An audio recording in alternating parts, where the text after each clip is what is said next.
Right. So, hello. We've got Michael Sochynsky here with us. How are you, my friend? I'm quite well, thank you. So, I'm going to kind of get straight into the meat and potatoes of Dream Weapon, right? So, when was it that you knew, it's time to kind of get the band back together again? Well, I think it was something we were trying to do for a long time, and over the years, 2010, 2012, Hamilton and I had always had the idea to rekindle the band and do another album, but things never really got off the ground. We would start, kind of lose momentum, go back and look at some of the ideas that we had exchanged and realize, that stuff wasn't strong enough, or, it sounded good in 2010, but now it sounds kind of not as good. And then I don't know why it happened, but for some reason around 2018, things just finally clicked. And it was kind of like a now or never moment where um, we we stumbled onto some ideas that we both really liked. They seemed to have sort of a coherent like vibe, and this was stuff that both he and I were coming up with independently. And we were like, "Oh, this could kind of work together," and it's kind of feeling a little bit more like an album as opposed to just like a bunch of random different ideas. I would say the title track "Dream Weapon" is the song that has the most old material, and like the main riff in that song, from the chorus of that song, is just a riff that Hamilton had around forever. And he actually programmed out a demo of that song in 2008. I went back and looked and through my inbox, No way. and yeah, like the final version, like other than the main riff, like the final version doesn't sound a whole lot like the original the original demo. But that yeah, that the ideas in that song have been floating around for a long time.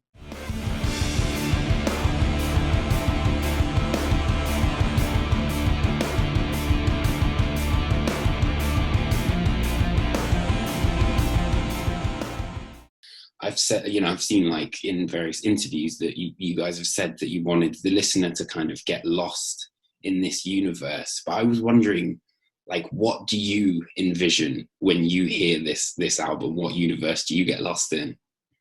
It's weird, like you're asking like what if it's a visual universe. I just would get lost in the music, get lost in the layers, get lost in where the song's going, and like feeling like you're in a groove, and that you're in a groove of the music, but then not even realizing that the groove has changed, or that the song has evolved, so you're like in the same place but you're somehow also in a different place as the song progresses.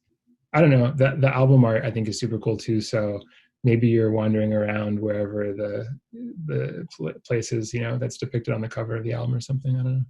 Yeah, it's quite it's weirdly dystopian, but also kind of serene at the same time. That you nailed it. That you nailed it. It's some unknown place in the future where humans are long gone because of their own stupidity, but maybe that's okay. So I personally feel like, Board Up the House was kind of like an adolescent, and Dream Weapon is Genghis Tron all grown up. There's like more structures, and there's our similarities, but they're kind of, you're exploring newer territories as well. Yeah, absolutely. And we try to pay a lot of attention to the song structures and really think through both the flow within a song and also the flow across the album, and hitting the right peaks and valleys and stuff. Our first EP and Dead Mountain Mouth were not what I would call like subtle albums. They're very in your face. And Dead Mountain Mouth in particular, like when I went back and listened to it, I don't remember when, but in the last couple months, I was shocked at how heavy it was. I was like, wow, this is like a really heavy album, like heavier than I even remembered it being. And there are layers on it, but it's more just like, you know, Yeah. this, then this, then down, then high, then low, then high, then low. It's very over the top in that sense. Whereas I think with Board at the House, we started to explore like a middle ground that was more subtle, more layers. This idea, I love music where there's always something new to learn about it. Where like there's still times when like I'll go back and listen to like the Fragile or the Downward Spiral and be like, whoa, I actually never noticed that one synth line before. You know, Yeah. it's like so subtle and so far back in the mix or something, but it's there, and it's just like little special treats like that to discover. I think it's super cool. And so I think we started to do that on Board at the House, but we hadn't quite figured out the best way to do it. And I think that we tried to at least refine that idea on the new album, Dream Weapon.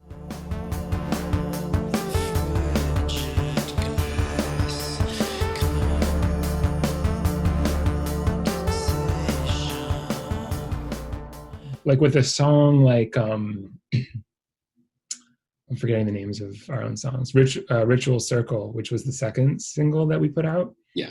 Is this, you know, long 10.5 minute song. And like, you know, it flow, you know, and in my head, it's kind of like, there's two parts. There's sort of like a first part and then a second part that is kind of goes into this, you know, locks into this like old school krautrock kind of groove. Yeah. And I feel like on the first listen, you know, it sounds like it's just doing the same thing for 5 minutes, but you know, there's something like, I want to say like 40 or 50 different synth tracks in that, like from start to finish in that song. No way. There are just quite a lot of synth layers. And, you know, some of them, they're only there for like a 10-second little, you know, they fade in and they fade out. Mm-hmm. But, you know, all the, you know, working to incorporate all those different synth layers in a way that's interesting and not cluttered and kind of tells a story. Absolutely. Well, another sort of new addition is obviously Nick. I'm going to say this wrong. Nick Yakshin. I think it's Yakishin. At least that's what I said. All right. He obviously is in Sumac and is like such a heavy hitter. And I think that is it Alone in the Heart of the Light that he's got this amazing power that kind of really like changes that section of the song. So what made you kind of want to have him as part of the Genghis Tron new incarnation? Well, I mean, as you said, he's an incredible drummer.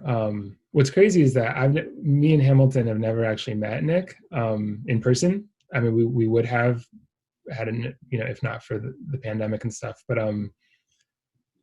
we knew we wanted to explore the idea of having a drummer. It was something that Hamilton and I had talked about for a long time, and we were sort of brainstorming on who it might be. And I think at some point, Hamilton was talking with Kurt Ballou from Converge, who, you know, who's recorded all of our records, and like Kurt just threw that name out. He's like, you know, there's this dude who plays in Baptist and Sumac named Nick Yakishin. He's an incredible drummer.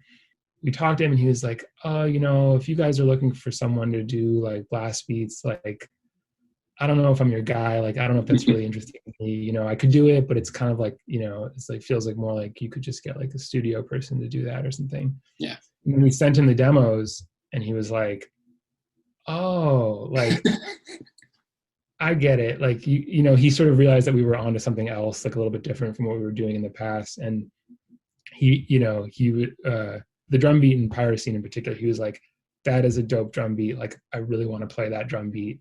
You know, let's do this. And so for that song, he, you know, he obviously added his own flourishes and fills and stuff like that and kind of made it its own. But for the most part, he played the drum beat as we originally wrote it for that song. Whereas for Pyrocene, or for Alone in the Heart of the Light, he ended up coming up with some way more awesome drum patterns than what we had originally programmed.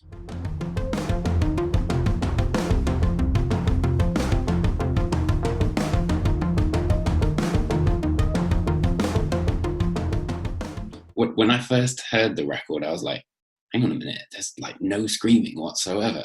Kurt Ballou, Miracle Worker, also was in touch with, well, I think, I forget how it happened exactly, because I know Hamilton had known Tony. The first thing he sent us was the vocals at the beginning of Alone in the Heart of the Light. Oh, wow. And it just like totally threw me for a loop, because like in my head, like I thought that the beginning of that song was going to be totally electronic. And like in my head, I thought it was done. And then he sent these vocals, which have these incredible new melodies over them that are very emotional. And like, it was like, I didn't realize the song was missing something, and that Tony had sort of like plugged it in. And and kind of nailed it. And then from there we were like, yeah, this is awesome. He's a super talented dude. Like, I think we wanted to take this approach where the vocals were sort of like, you know, well, in some parts they're more like lead vocals, like in some of the choruses and stuff, but in other parts they're more atmospheric and just another layer to sort of explore. Moving on to kind of like concepts and things like that, what's really the lyrical concept of this album? You know, we don't have some sort of like didactic message that we're trying to convey or anything like that, but loosely the album is about what we had talked about earlier in the interview, this idea that, you know, I think it's pretty clear that humans are not going to be able to undo the carnage that they've unleashed onto this planet, and that the end is, you know, coming at some point. Maybe that's not true, but I have a feeling it is true. And so the album's sort of about coming to terms with that, thinking about what it means, and thinking about sort of, you know, that the end of humanity is not the same thing as the end of the planet or the end of the world or the end of the universe. And what's it going to be like after humans are gone, and what's the next chapter? So I'm not rooting for the obliteration of humanity or anything like that. Like, it's just exploring the idea of what it means and what will happen afterwards. Yeah, absolutely. And is it a direct? I've heard that it's a direct kind of lead off from Relief. Is that right? Yeah, because if you go back and look at the lyrics to that song, it was kind of exploring this. I mean, the name Relief is just like relief in sort of accepting the end, and just saying, okay, you know, the apocalypse is coming, but the last line in that song is all will be forgotten and all will be well. Yeah. So that's sort of the vibe there. And then we were just sort of picking up that concept and exploring it further.